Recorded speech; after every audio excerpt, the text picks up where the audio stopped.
Բարև ձեզ սիրելի հետևորդներ, սիրելի հայրենակիցներ, այսօր խոսելու եմ շատ կարևոր մի թեմայի մասին։ Մայիսի 12-ը պատմական օր է։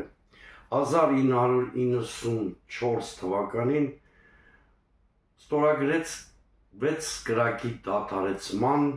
կամ հրադադարի փաստաթուղթը, որը ազդարարում էր Արցախյան առաջին պատերազմի ավարտը։ Այս փաստաթուղթը հիրավի պատմական է եւ շատ կարեւոր է հայոց նորագույն պատմության համար։ Առաջին հերթին սա փաստաթուղթ է, որով ըստ էության ճանաչվում է Լեռնային Ղարաբաղի սուբյեկտությունը, նրա հակամարտության կողմ լինելը։ Փաստաթուղթը ուներ 3 կողմ, 3 ստորագրող։ Հայաստանը պաշտպանության նախարար Սերժ Սարգսյանի դեմքով, Ադրբեջանը պաշտպանության նախարար Մամեդովի դեմքով եւ վերջապես Լեռնային Ղարաբաղը պաշտպանության բանակի հրամանատար Սամվել Բաբայանի դեմքով։ Ուրեմն այս փաստաթուղթը 2 կարևոր առանցքային խնդիր է լուծում։ Մի կողմից ազդարարում էր Արցախյան առաջին պատերազմի ավարտը հայկական կողմի համար հաղթական շատ բարենպաստ արդյունքներով, մյուս կողմից ֆիքսում էր Լեռնային Ղարաբաղի սուբյեկտությունը, ինչը ոչ պակաս կարևոր է։ Իհարկե մեր առավելապաշտական միտքը քննադատում էր նաև այս փաստաթուղթը կամ այն իշխանություններին, որ ստորագրել էին այս փաստաթուղթը։ Օրինակ,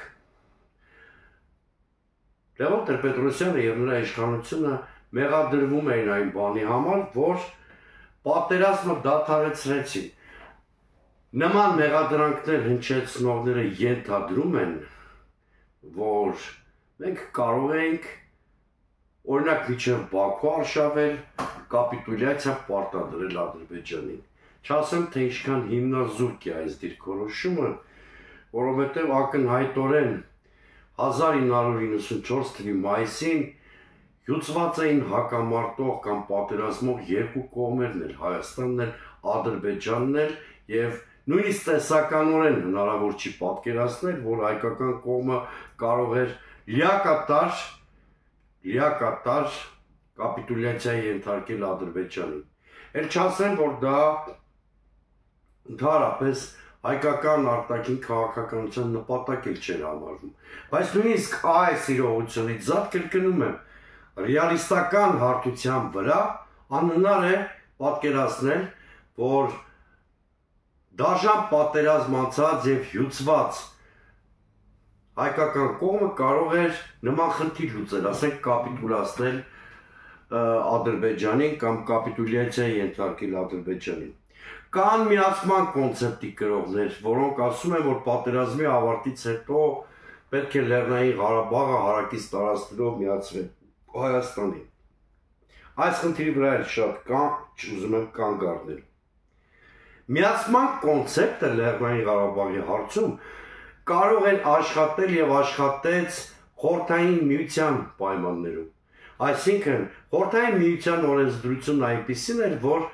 Լեռնային Ղարաբաղը կամ պետք է մնար Ադրբեջանի կազմում, կամ պետք է միացվեր Հայաստանին, այն ինչ 88-99 թվականներին մեր ժողովուրդը պահանջում էր։ Սովետական միության փլուզումից հետո սա դադարեց ներպետական հարց լինելուց եւ հետեւաբար միացման կոնցեպտը այլևս չէր կարող աշխատել եւ առաջին պլան մղեց 6 ազգերի ինքնորոշման սկզբունքը։ Հետեւաբար եթե Հայաստանի իշխանությունները օրինակ պատերազմի ավարտից հետո գնային նման արկածախնդրության եւ որոշեին Լեռնային Ղարաբաղը հարակից տարածքներով միացնել Հայաստանին, դա ըստ էության կենթադրեր, որ Հայաստանը մերժում է միջնորդական առաքելությունը դրանից բխող հետևանքներով։ Դժվար չէ պատկերացնել, որ այդ պարագայում Հայաստանը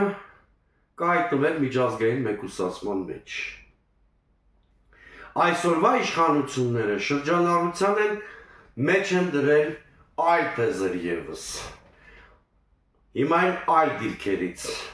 ըստ էության ստեր են տարածում, օրինակ, որ Լեռնային Ղարաբաղը կանխորոշված է եղել 1991 թվականի Ալմատայի հռչակագրով բացարձակ սուտ,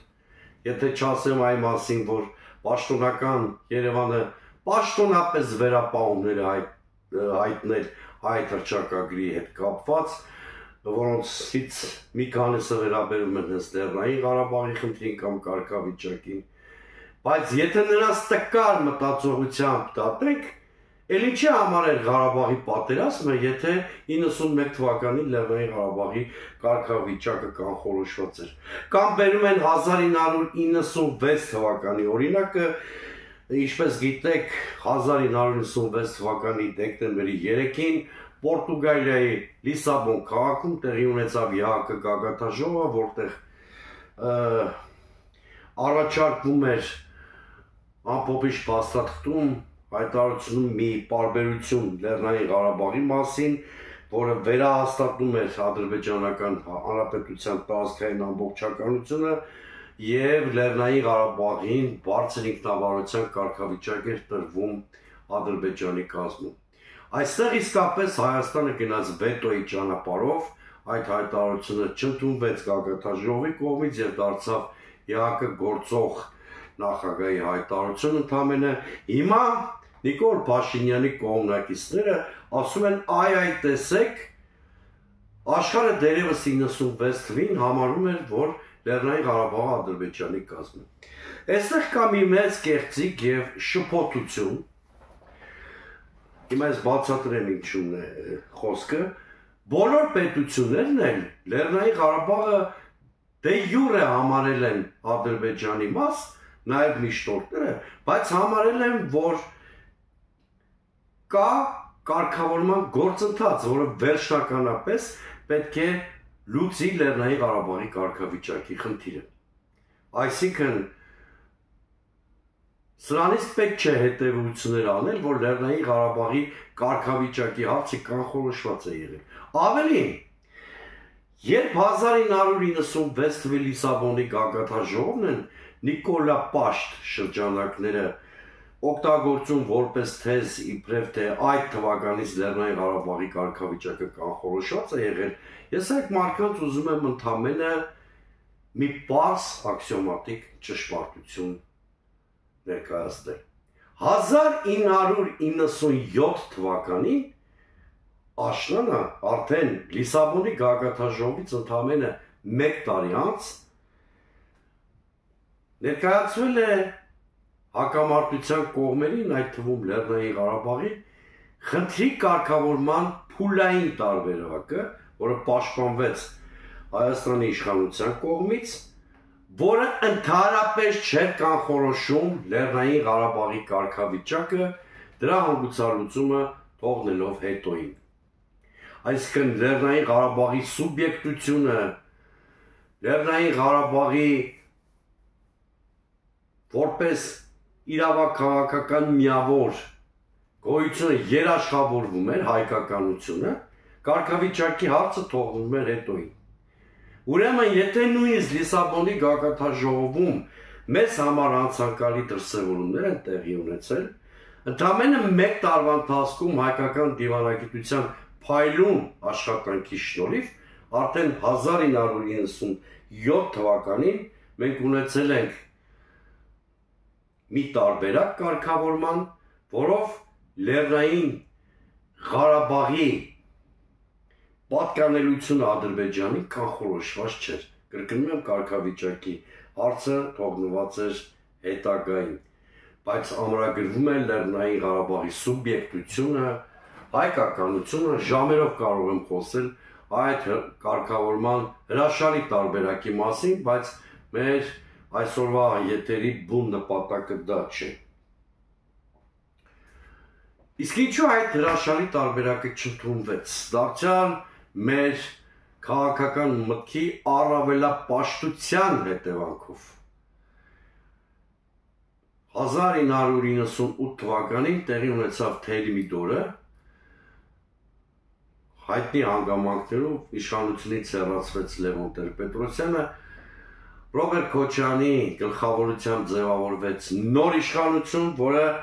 թեև առավելապաշտական մոտեցումներ ուներ Լեռնային Ղարաբաղի հարցում, բայց ավելի լավ տարբերակ այդպես էլ չներկայացրեց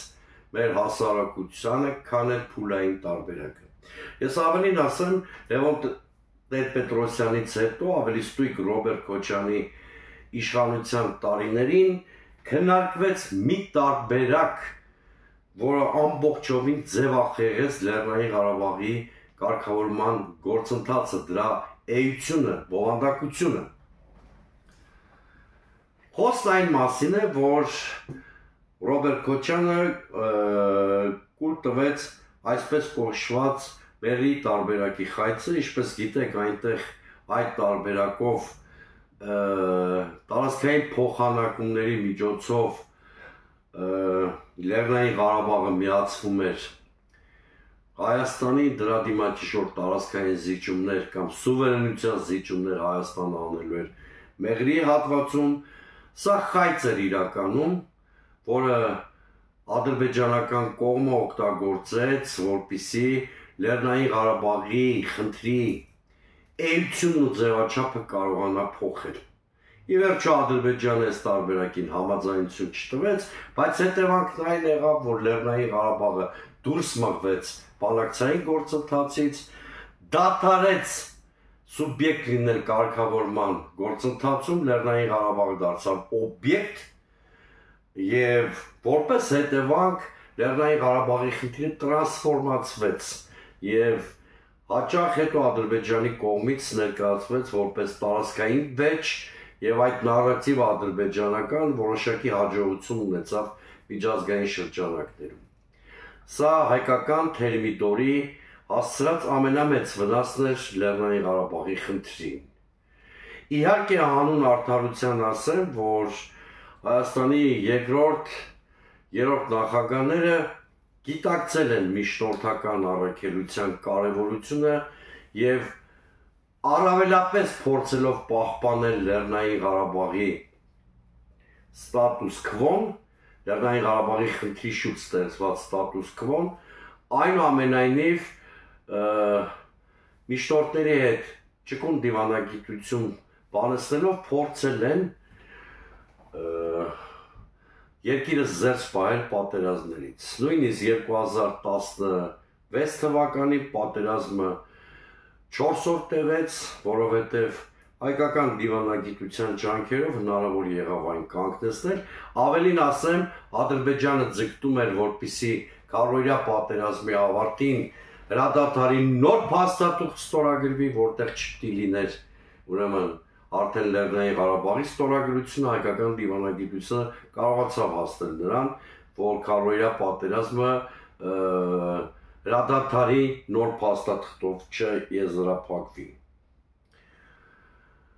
Եվ այսպիսով ես որոշակի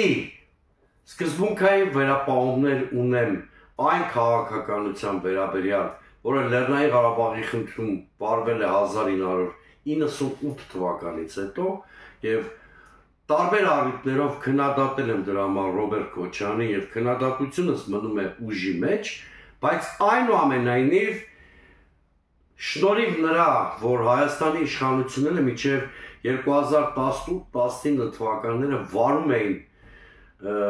հավասարակշռության դոկտրինով թելադրված բալանսավորված արտաքին քաղաքականություն, հնարավոր էր դառնում, որպեսզի պատերազմի ռիսկերը չեզոքացվեն, մենք զերծ մնանք հնարավոր տարածաշրջանային եւ գլոբալ ցնցումներից։ Իրավիճակը փոխվեց այն բանից հետո, երբ իշխանության եկավ Նիկոլ Փաշինյանը, պայմանական ասած նրա պաշտոնավարման փուլը գոնե այն 7 տարիները, որոնց արդեն ականատես ենք, կարելի է համարել Արցախի կործանման շրջան, հայոց նորագույն պատմության մեջ, դա ցավալի է, բայց ռեալ փաստերի հիման վրա արված պնդում է, Նիկոլ Փաշինյանը ոչ միայն իր սեղանին դրված շատ բալանսավորված կարգավորման տարբերակներ էր մերժում, այլ ըստ էության այդ փաստը թաքցնում էր Հայաստանի հասարակությունից եւ քայլեր էր կատարում, որոնք դավագրգռում էին ոչ միայն Ադրբեջանին, այլև միջնորդներին։ Օրինակ հիշենք նրա հայտնի ցնդաբանությունը, որին նա տվեց Մյունխենյան սկզբունքները անունը, որտեղ ըստ էության մերժվում էին մադրիդյան սկզբունքները, իսկ այդ պահին քննարկվող տարբերակը, որի մասին կամ որի գոյությունը Փաշինյանը թաքցրել էր հասարակությունից, ըստ էության մադրիդյան սկզբունքների մոդիֆիկացված տարբերակներից մեկն էր, այդ Լավրովի պլան կոչվածի մասին եմ ասում։ Աստորեն այդ Մյունխենյան սկզբունքներ կոչվող զառանցանքով Փաշինյանը ըստ էության ձեռնոց էր նետում ոչ այնքան Ադրբեջանի, որքան միջնորդներին։ Կամ երբ նա Ստեփանակերտի վերածնդի հրապարակում էքստազի մեջ ընկնելով գոչում էր Արցախը, Հայաստանը եւ վերջ, ըստ էության վերջակետ էր դնում կարգավորման գործընթացին։ Եվ կարգավորման գործընթացը նաև ու առաջին հերթին Լեռնային Ղարաբաղի կարգավիճակի մասին է։ Եթե հակամարտող կողմերից մեկը իրեն թույլ է տալիս նման հայտարարություն հնչեցնել, կանխորոշելով կարգավորման գործընթացի ելքը, դա նշանակում է ըստ էության հրաժարվել միջնորդական հարթակից կամ ձեռնոց նետել ոչ միայն Ադրբեջանին, այլ նաև Միացյալ Նահանգներին, Ռուսաստանին, Ֆրանսիային,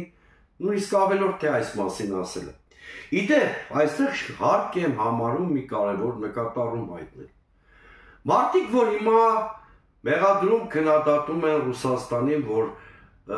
ոչ բարեխիղճ դաշնակից է եղել, ոչ բարեխիղճ միջնորդ է հանդիսացել, մոռանում են արձանագրել մի շատ կարևոր փաստ։ 2011-12 թվականներից փոխվել է Ռուսաստանի մերձավոր արևելյան քաղաքականությունը, ինչի բերումով Ռուսաստանը հայկական կողմին հստակ հասկացրել է, որ այլևս չի կարող երաշխավորվել այն ստատուս քվոն, որ ձևավորվել էր առաջին պատերազմից հետո։ Դրա համար էլ հատկապես Ռուսաստանը 2010-ականների կեսերից առաջարկում կարգավորման տարբերակներ, Լավրովի պլան, 5 գումարած 2 եւ այլն, որոնք ենթադրում էին 5 ազատագրված 5 տարածքների վերադարձ, բայց որոնք ենթադրում էին նաև, որ միջև Լեռնային Ղարաբաղի կարգավիճակի վերջնական հանգուցալուծումը Լեռնային Ղարաբաղը պահպանելու էր սուբյեկտությունը, հայկականությունը, ցամաքային կապը Հայաստանի հետ, Ռուսաստանի քաղաքականությունը փոխվել էր եւ անդադ Ռուսաստանը հայկական կողմին հորդորում էր գնալ բալանսավորված այդ լուծումներին։ Ցավոք սրտի հայկական կողմը այդ իրողությունները չուզեցավ ընկալել կամ չուզեցավ գիտակցել, որ եթե դու ունես անվտանգության երաշխավոր երկիր, ապա քո օրակարգը, քո առաջնահերթությունները որոշակի առումով պետք է ադապտացնես ռազմավարական դաշնակցի առաջնահերթությունների փոփոխությանը կամ օրակարգին։ Մանավանդ կրկնում եմ, որ այդ շրջանում առաջարկված բոլոր լուծումները կասկածի տակ չէին դնում Լեռնային Ղարաբաղի հայկականությունն ու սուբյեկտությունը։ Այս առումով ես որոշակի վերապահումներ ունեմ նաև նախահեղափոխական քաղաքականության վերաբերյալ Հայաստանի, բայց էլի կրկնեմ, թե Ռոբերտ Քոչարյանը, թե Սերժ Սարգսյանը գիտակցել են, որ առնվազն միջնորդների հետ այնպիսի հարաբերություններ պետք է ձևավորվեն, այնպիսի քաղաքականություն տիվարվի, որը բացառի պատերազմի սանձազերծումը։ Հենց դա էր, որ Նիկոլ Փաշինյանը չհասկացավ 2018-ից հետո, նա ըստ էության դարձավ պատերազմի հերձիկ, երբ որ ես ասում եմ Նիկոլ Փաշինյանը պատերազմի հերձիկ է, սա չի նշանակում, որ ես ասում եմ պատերազմը Նիկոլ Փաշինյանն է սկսել։ Ես ասում եմ, որ Նիկոլ Փաշինյանի քաղաքականությունը, ոչ մի թիզականությունը, առավելապաշտությունը, անխոհեմ հայտարարությունները լեգիտիմացրել են պատերազմ սկսելու Ալիևի ցանկությունը։ Նախապատերազմյան Նիկոլ Փաշինյանին հագիստ չէր տալիս Տիգրան Մեծի փառքը եւ նա ըստ էության ամենաարկածախնդիր ղեկավարը դարձավ Հայաստանի նորագույն պատմության շրջանում եւ դավագրգռեց Ադրբեջանին ըստ էության մերժեց միջնորդական հարթակը Յանկը Մինսկի խմբի համանախագահություն, ինչը կանաչ լույս վառեց 44 օրյա պատերազմի համար։ Բայց նույնիսկ 44 օրյա պատերազմի ավարտը ազդարարող նոյեմբերի 9-ի եռակողմ հայտարարությունը, որի մասին շատ երկար է խոսվել, շատ է խոսվել, չէր երաշխավորում Լեռնային Ղարաբաղի պատկանելությունը Ադրբեջանին։ Այդ փաստաթղթում որևէ կետ չկա, որը կանխորոշում էր Լեռնային Ղարաբաղի ադրբեջանապատկան լինելը, ընդհակառակը խոսվում էր ադրբեջանա-ղարաբաղյան շփման գծի մասին, այնտեղ խոսվում էր միջանցքի մասին, որ Լեռնային Ղարաբաղը կապում է Հայաստանի հետ, այնտեղ ֆիքսվում է Լեռնային Ղարաբաղի սուբյեկտությունը, տեքստում առնվազն 4-5 տեղ կա Լեռնային Ղարաբաղի մասին հիշատակում։ Եվ եթե Հայաստանում լիներ խոհեմ իշխանություն, մենք այսօր կունենայինք հայկական Արցախ, կունենայինք Լեռնային Ղարաբաղի սուբյեկտություն, որը էապես նված կլիներ, քան ունեինք մինչև 44 օրյա պատերազմը, բայց դա գոնե կերաշխավորեր Լեռնային Ղարաբաղի հայկականությունը։ Իսկ ինչ արեց Նիկոլ Փաշինյանը։ 2021 թվականի դեկտեմբերից իսկ ավելի ցայտուն 2022 թվականի գարնանը Նիկոլ Փաշինյանը որոշեց դիմել երկրորդ արկածախնդրությանը։ Նա այս անգամ հավանաբար եվրո չինովնիկների կամ գլոբալիստական ուլտրալիբերալ շրջանակների արևմուտքի հորդորով որոշեց, որ եկել է մի ճակերտավոր պատմական պահ, եկել է Հայաստանը ռուսական ուղեցրից դուրս բերելու պահ։ Սա ոչ պակաս արկածախնդրություն է, քան էր Փաշինյանի նախապատերազմյան քաղաքականությունը։ Ուրեմն եկեք ֆիքսենք, առնվազն 2022-ի մարտից Նիկոլ Փաշինյանը փորձել է Հայաստանը դուրս բերել ռուսական ուղեցրից, այդ նպատակով նա աստիճանաբար Հայաստանը դուրս դրեց նոյեմբերի 9-ի եռակողմ հայտարարության համատեքստից, բնականաբար հետո Ադրբեջանի հետ բանակցությունների ընթացքում Միշելի Հովանու ներքո ոչ մի երաշխիքներ չստացավ Արևմուտքից ու Եվրամիությունից, բայց հանուն իր հիվանդ երևակայության բավարարման, այսինքն այն է Հայաստանի ստրատեգիական կողմնորոշման փոփոխությունը, նա միտումնավոր գնաց Արցախի կործանմանը։ Կրկնում եմ, Լեռնային Ղարաբաղի խնդիրը Նիկոլ Փաշինյանի համար 2021-22 թվականներից դարձավ արձանցյալ։ Նրա գերնպատակը ոչ Լեռնային Ղարաբաղի խնդրի լուծումն էր, ոչ հայ-ադրբեջանական կարգավորման գործընթացը, այլ Հայաստանի ստրատեգիական կողմնորոշման փոփոխությունը։ Դրանից էր արձանցվում Ղարաբաղի մասին Փաշինյանի պատկերացումները։ Եվ Փաշինյանը դարձավ Հայաստանի առաջին ղեկավարը, որը 2022 թվականի հոկտեմբերի 6-ին Պրագայում քարակողմ հայտարարության շրջանակներում Լեռնային Ղարաբաղը ճանաչեց ունիտար Ադրբեջանի մաս առանց որևէ երաշխիքներ ստանալու Լեռնային Ղարաբաղի ժողովրդի ինքնավարության կամ անվտանգության համար։ Որովհետև կրկնում եմ, Փաշինյանը իհարկե հիմա կարող է ասել, որ դա արել է, որովհետև ռուսները մեզ դավաճանել են, որտեղ տեղի են ունեցել ջերմուկի իրադարձությունները, ես էլ կարող եմ շատ հեշտ նրան հակադարձել, որ այդ փորձությունները մեր կամ մարտահրավերները մեր երկրի գլխով անցել են, որտեղ 2021 թվականից սկսած Նիկոլ Փաշինյանը ինքն է դարձել հակառուսական քաղաքականության հրձիգը կամ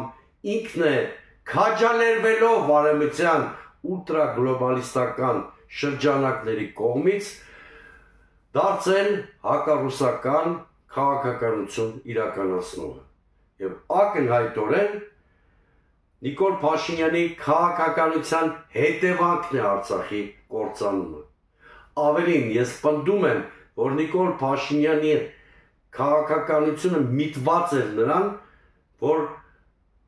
կորցնենք Արցախը ռուսական ազդեցություն տարածաշրջանում թույլատնելու նպատակով։ Սա է ճշմարտությունը, անկախ նրանից ինչ հեքիաթներ կպատմի Նիկոլ Փաշինյանը։ Իդեպ, թողնա հրապարակի, կրկնում եմ, առաջին նախագահ Լևոն Տեր-Պետրոսյանի պահանջը, կրկնում եմ երրորդ նախագահ Սերժ Սարգսյանի հանրապետական կուսակցության պահանջը, թողնա հրապարակի Լեռնային Ղարաբաղի խնդրի կարգավորման բոլոր տարբերակները եւ դրանց հայկական դիվանագիտության պատասխանները եւ որևէ բանավեճ պետք չի լինելու, որևէ բանավեճի կարիք չի լինելու։ Նույնիսկ հասարակ ժողովուրդը ծանոթանալով այդ փաստաթղթերին իրականում կստանա հարցի պատասխանը, թող է կործանել հայկական Արցախը։ Սա ամենևին չի նշանակում, որ նախկինում սխալներ չեն արվել Լեռնային Ղարաբաղի խնդրի կարգավորման գործընթացում։ Այդ սխալները արվել են քիչ առաջ էլ ես դրա մասին խոսեցի, դրա համար թե նախկինում թե հիմա ես քննադատում եմ Ռոբերտ Քոչարյանին, բայց համահարթեցման, պատասխանատվության համահարթեցման սկզբունքին ես դեմ եմ։ Ինչքան էլ Ռոբերտ Քոչարյանը մյուսները արած լինեն սխալներ, Ղարաբաղի կործանման պատասխանատվությունը կրում է Նիկոլ Փաշինյանը։ Սա ճշմարտություն է եւ այս փաստարկի դեմ որևէ կեղծ հակափաստարկ ոտնձգություն է ճշմարտության դեմ։ Սիրելի հայրենակիցներ, այսօր մենք շատ կարճ անդրադարձանք Լեռնային Ղարաբաղի խնդրի կարգավորման գործընթացի որոշ դրվագների, մայիսի 12-ը կարող էր մեր տոնացույցում հաղթական լինել, որտեղ հրադադար էր հաստատվել ըստ էության հայկական կողմի թելադրած խաղի կանոններով, բայց այսօր խամրել է նաև մայիսի 12-ի պատմական նշանակությունը, դրա իմաստը, որտեղ այլևս մենք չունենք հայկական Արցախ։ Ես ցավով եմ նշում, բայց Լեռնային Ղարաբաղի խնդիրը իմ խորին համոզմամբ փակված է եւ ես չեմ հավատում ինչ-որ պատրանքների, ինչ-որ սպասումների, այս առումով ես դաժան ռեալիստ եմ եւ այսօր առաջնահերթ եմ համարում բոլոր ջանքերը գործադրելը, որ գոնե հայ-ադրբեջանական հարաբերությունների կարգավորման այս գործընթացը վերջանա այնպիսի լուծումով, որը երաշխավորի գոնե Հայաստանի տարածքային ամբողջականության պահպանումը, դա այսօր նույնպես վտանգի տակ է։ Դերևս այսօր այսքան այս թեմայով, վերջում ուզում եմ իմ հետևորդներին, ինձ հետևողներին հորդորեմ բաժանորդագրվել իմ YouTube-յան ալիքին, բաժանորդագրվեք նաև իմ Telegram-յան ալիքին եւ ակտիվ մասնակցեք Facebook-յան քննարկումներին իմ էջի ներքո։ Ստեսություն, մի շնորհանդիպում։